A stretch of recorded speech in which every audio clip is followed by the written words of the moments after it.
কি কিনবো? কি কিনবো?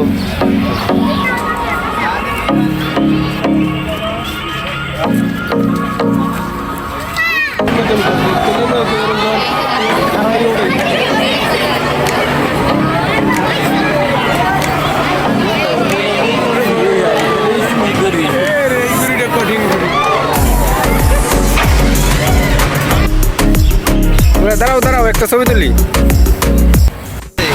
ঠিক আছে, আমরা কোথায় যাইতেছি?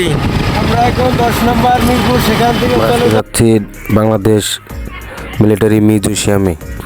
আপনাদেরকে ঘুরে দেখাবো এখানে। মেট্রো রেলে পেট্রোলে যাবো ইনশাল্লাহ। ইনশাল্লাহ।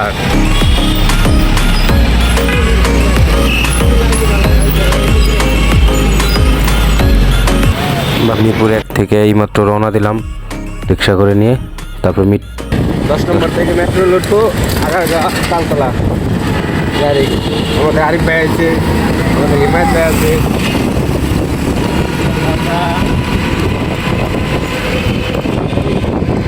আমরা এখন আছি কিসে?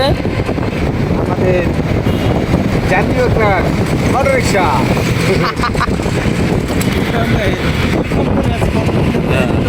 হেলিকপ্টারে যাই, এটা আমাদের বর্তমান জাতীয় পরিবহন এগুলা।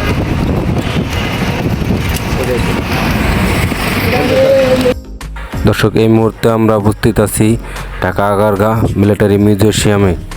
এখানে সংরক্ষিত করা আছে বিভিন্ন ধরনের বিমান এবং যুদ্ধ বিমান যেগুলো ধ্বংসপ্রাপ্ত রয়েছে সেগুলো এখানে সংরক্ষিত করা আছে।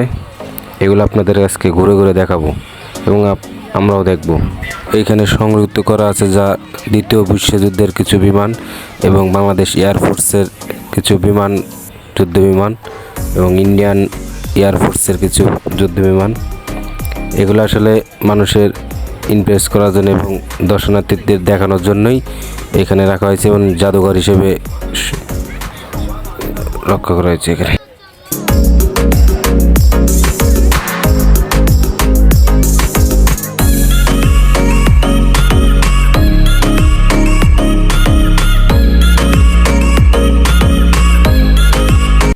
এখানে আসলে প্রতিদিনই দেখতে পারবেন, কিন্তু শুক্রবার দিন একটু আলাদাভাবে, কারণ শুক্রবারে ছুটির দিনে সবাই এখানে উপস্থিত থাকেন।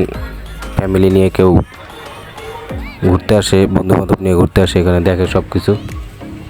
মানে এখানে যা দেখতেছেন এটা হেলিকপ্টার বাংলাদেশ এয়ারফোর্সের এবং আরও অনেক দেশের আছে, ইন্ডিয়ান আছে, ইন্ডিয়ান এয়ারফোর্সের আছে, দ্বিতীয় বিশ্বযুদ্ধের কিছু যুদ্ধ বিমান আছে সংরক্ষিত করা। এগুলো অনেক পুরাতন।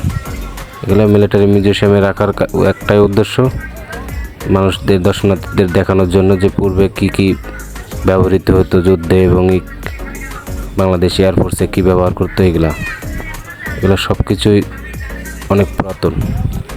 এগুলো দেখতে হলে আপনাদের আসতে হবে ঢাকা আগারগাঁ তালতলা মিলিটারি মিউজিয়ামে।